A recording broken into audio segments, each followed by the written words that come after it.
हमारे इस YouTube channel पर आप सभी का स्वागत है। आज के इस वीडियो में हम कक्षा चौथी का दूसरा पाठ क्रोधी हाथी सीखने जा रहे हैं, जिसके लेखक है मुंशी प्रेमचंद। मुंशी प्रेमचंद जी ने इस कहानी में एक हाथी के भावनाओं का मार्मिक वर्णन किया है। चलिए चलते हैं कहानी क्रोधी हाथी की तरफ। इस कहानी का जो प्रमुख पात्र है हाथी, उसका नाम है मोती।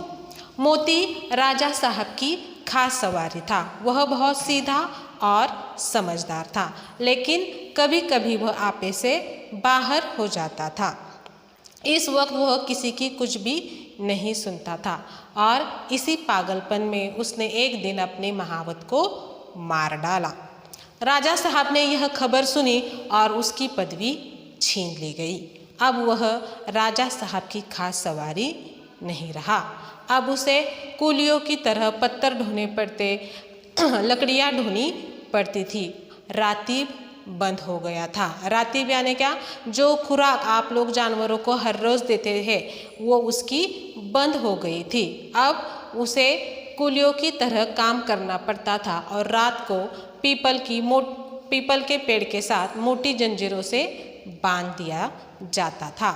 उसके सामने सूखी टहनियाँ खाने के लिए डाल दी जाती थी। अब वह उसी से अपना पेट भर लेता था, लेकिन वह कभी कभी सोचता था कि कहाँ मैं पहले राजा साहब की खास सवारी था और कहाँ अब मैं एक सामान्य सा हाथी बन के रह गए। यह सोचकर उसे बहुत गुस्सा आता था और इसी गुस्से में उसने क्या किया, एक दिन जंजीर तोड़ दी और वह वहाँ से भाग गया। वह जंगल की तरफ भागा। राजा के आदमियों ने उसे पकड़ने की कोशिश की, लेकिन उसका गुस्सा देखकर कोई भी उसे पकड़ नहीं पाया। जंगल का जानवर जंगल में चला गया। जंगल में जाकर वह अपने साथियों को ढूंढने लगा।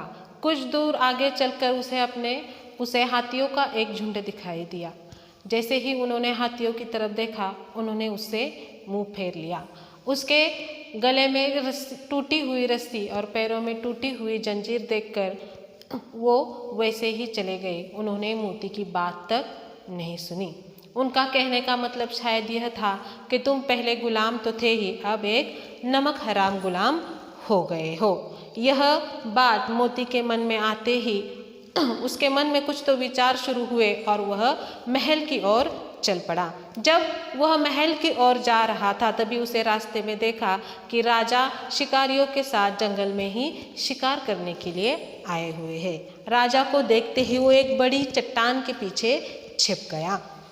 राजा साहब बहुत थक गए थे, धूप भी बहुत तेज थी, इसलिए कुछ आराम करने के लिए वो घोड़े से नीचे उतर गए। राजा साहब को नीचे उतरा देखते ही मोती चट्टान से बाहर निकल आया और राजा की तरफ निकल पड़ा।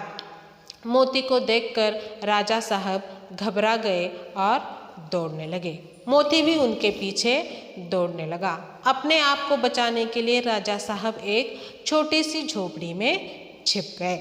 मोती भी वहां जाकर पहुंच गया। पहले उसने अपनी सूंड से झोपड़ी का छप्पर उठा लिया और उसे रोने लगा। राजा साहब अंदर बैठे हुए बहुत घबरा रहे थे। उनको कुछ समझ में नहीं आ रहा था, लेकिन जैसे तैसे उन्होंने झोपड़ी के पीछे की दीवार चढ़कर पीछे वह कूद गए और महल चले गए। इधर मोती सोच रहा था कि इस दीवार को कैसे गिराया जाए, लेकिन एक हाथी के ताकत के सामने वह दीवार क्या करती। एक गुस्से ने उसने अपना पैर उस पर मार दिया और दीवार टूट गई। अंदर देखा तो राजा साहब अंदर नहीं थे, तो मोती का गुस्सा और भी बढ़ गया। महल पहुंचते ही राजा साहब ने ढिंढोरा पिटवाया कि जो भी मोती को जिंदा पकड़कर लाएगा उसे 1000 रुपये का इनाम दिया जाएगा। सभी लोगों ने मोती को पकड़ने की बहुत सारी कोशिश की, लेकिन उनमें से कोई भी वापस राजा साहब के पास नहीं पहुंचा। जिस महावत को मोती ने मार डाला था, उस महावत का एक छोटा सा बेटा था। उसका नाम था मुरली। जब मोती ने उसके पापा को मार दिया था, तब से राजा साहब उनके खाने पहनने का खर्च उठा लिया करते थे। वह मुरली सिर्फ 8-9 वर्ष का एक छोटा सा बच्चा था और जब कोई भी मोती को पकड़ नहीं पाया तो मुरली ने कहा कि मैं उसे पकड़ कर लाऊंगा। मुरली छोटा था लेकिन बहुत हिम्मत वाला था। उसकी माँ ने, उसके गांव वालों ने उसे बहुत समझाया कि तुम छोटे हो, ये काम नहीं कर सकते, लेकिन उसने किसी की बात नहीं सुनी और वह जंगल की ओर चला गया। जंगल में जाकर वह एक पेड़ के ऊपर चढ़कर बैठ गया और पूरे जंगल में यहाँ वहाँ मोती को ढूंढने लगा।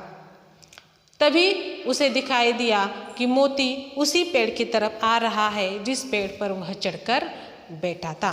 उसकी चाल देखकर उसको ऐसे लग रहा था कि अब उसका मिजाज ठंडा हो गया है, इसलिए उसने उसको आवाज़ दी, मोती। मोती ने इधर उधर देखा, वह इस आवाज़ को पहचानता था। उसे पेड़ पर चढ़ा हुआ मुरली दिखाई दिया।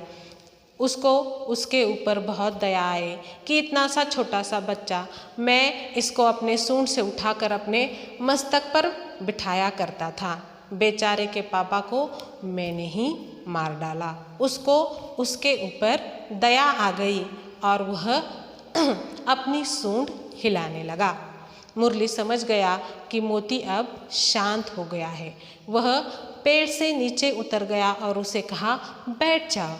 लेकिन मोती बैठा नहीं। उसने मुरली को सूंड से उठा लिया और अपने मस्तक पर बिठा लिया। इस प्रकार दोनों जंगल से शान से चलते हुए गांव में पहुंच गए।